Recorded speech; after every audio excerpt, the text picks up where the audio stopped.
नफ़रत वो आग है जो सब कुछ जलाकर राख कर देती है और इससे पहले कि सब कुछ ख़त्म हो जाए, अगर हम अपने रवैये में तब्दीली लाएं और सिर्फ अपनी सोच बदल लें तो यकीन करें कि ये नफ़रत की आग जो है वो हमेशा के लिए ख़त्म हो जाएगी, ठंडी हो जाएगी। अस्सलाम वालेकुम, welcome back to my channel. I hope सब खैर आफियत से होंगी और ठीक ठाक होंगी। अल्लाह ताला सबकी हिफाजत फरमाए और सबको अपने घरों में खुश और आबाद रखे। आज की वीडियो का टॉपिक जो है वो बहुत ज़्यादा जो है वो इंटरेस्टिंग भी है और खुश देने वाला टॉपिक है। बिल्कुल खुश रहें और खुशियां बांटें। वक्त की रफ्तार जो है वो बहुत ज़्यादा तेज़ हो चुकी है, वक्त का पहिया तेज़ी से घूम रहा है और हर बंदा अपने मसरूफ लाइफ में बिजी है। किसी के पास किसी के लिए वक्त नहीं है, चाहे वो मोहब्बत देने के लिए, चाहे वो एक दूसरे के साथ बैठकर बात करने के लिए, चाहे वो खुशियां बांटने के लिए। हर कोई जो है वो अपनी जगह पर परेशान भी है, मसरूफ भी है और अपने काम में इतना ज़्यादा बिजी है कि बिल्कुल ही वक्त नहीं। और आज के दौर में हर कोई पैसा कमाने में मसरूफ है, पैसा बनाने में मसरूफ़ है और अपनी लाइफ को जो है वो सेटल करने के चक्कर में जो है वो इतना ज़्यादा मेहनत कर रहा है कि किसी के पास किसी के लिए कोई वक्त ही नहीं है। और इसके साथ साथ जो अखराजात हैं और जो महंगाई है वो इस कदर ज़्यादा हो चुकी है कि डेली बेसिस पर जो हमारे अखराजात हैं उनको पूरा करना ही बहुत ज़्यादा मुश्किल हो गया है हर एक इंसान के लिए, हर आम बंदे के लिए।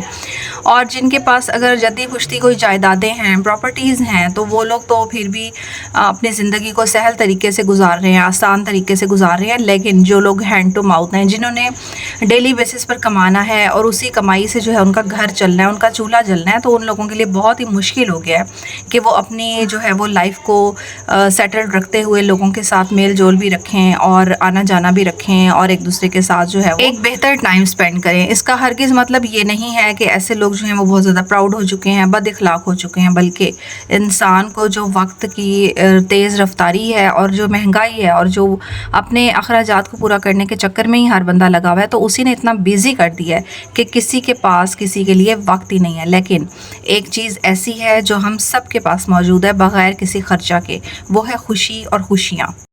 दो मिनट रुको, 2 मिनट। इधर से नहीं होगा ना, इधर दो। इधर से पकड़ो। ये कौन सा तरीका है पेन से? नहीं होगा, इधर दो, इधर दो। इससे अच्छा नया पेन ले ले मम्मा। ये कैसे ठीक कर रहे हो पेन? कैचो जोर से कैचो। ये कैसे ठीक कर रहे हो? ये प्लास तुम्हारे मुंह पे लगेगा। कैचे नहीं आता, ये तो मसला है। ये पेन कैसे ठीक कर रहे हो? इससे अच्छा नया ले ले। बस ये क्या हो रहा है? सही हो ये गया? इसका जो आप देखते हैं, इसका जो ढक्कन है ना, ऊपर वाली कहाँ है कैप जो है, दूर ये से वाली देखो। कैप देख रहे हैं आप? हाँ, ये वाली देख रहे हैं। हाँ, ये हाँ, यहाँ नजर पे आ लगती रही होती है ऊपर। अच्छा। वो इसने ना बैक साइड पे लगा दिया, इसके ऊपर वाला ऐसे टूट के इसके अंदर घुस गया। हाँ। अब ये निकल नहीं रहा बाहर तो ढक्कन। ये प्लास है तो सारा टूट जाना है पेन? नहीं, ये ऐसे ना हमारे हाथ से स्लिप हो रहा है, क्या? ये इसलिए नहीं निकल रहा। इसलिए हमें क्या करना पड़ेगा, प्लास की जरूरत है। मम्मा एक पेन को न्यू ठीक करने के लिए प्लास की जरूरत है? कमाल हो गई है वैसे। मम्मा इधर से पेन ले ले। इनसे नहीं होगा ना। इनसे कहा एक न्यू पेन ले ले। इधर से पकड़ो जरा। प्लास से बेटा, प्लास से पकड़ो इधर। इधर से देखते हैं ये क्या करते हैं। इस पेन के पेन को सही कर रहे हैं। एक पेन टूट गया था, मेरा है गाइस। उसकी किस्मत खराब। जोर से पकड़ना है ना बेटा। चलो जोर मुंह पे बचेगा भैया आपके। वाह, पकड़ा ही नहीं जा रहा ये उससे। गलत तरीका है, किसी के मुंह पे लग जाना है पेन, तो जहाँ रह गया वहाँ मुंह टूट जाना है। फिर मुंह पे सेट करेंगे। रहने दो, इसको नया ले लेना। बस फिर से फेंक देते हैं, नया पेन लेते हैं। और क्या सुभान, क्या हो गया? खून निकल गया मम्मा उसका। निब घुस गई अंदर। ओए होए, पेन सही हो गया? पेन सही हो गया, दिखाओ लेकिन इसका ढक्कन टूट गया। दिखाओ। तो ये सही तो ना हुआ ना, तो टूट गया सारा। ओए होए होए। लेकिन आपको जख्मी कर गया, इसीलिए मैं रोक रही थी इस काम से। जानी नुकसान हो गया इसका। फ्रैक्चर तो नहीं हुआ। सारा तोड़ दिया इसने, अपनी तरफ से पेन सही किया, लेकिन अपना हाथ खराब करके बैठ चलता गया। है? आपको मैंने रोका था इस तरह करने से, रोका था ना, रोका था ना। क्या चिपके चिपके। टैना हूँ।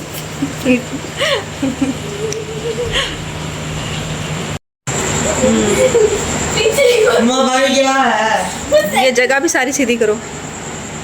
सारा बेड, आपने बिस्तर की चादरें, ये वो सब कुछ खराब किया हुआ है। मम्मा आपके ब्रांड को बोलने के लिए सबसे आला चीज। सही करो, सारा रूम सही करो। स्कूल जा रही हो? ये इन्होंने पढ़ाई की और ये हाल कर दिया कमरे का। सीधा करो जल्दी से। ये रखे हैं कुछ बैग, ये रखे हैं, ये पढ़ाकू बैठा है एक, और यहाँ पर ये सारा हाल कर दिया रूम का। उठाओ आप भी बैग सुभान वहाँ से। मेरा कुछ है। किसका है दूसरा? ये 2 बैग मैं लेके जाऊँ। मेरा भी लेती जाओ। अपने काम को भी होना चाहिए।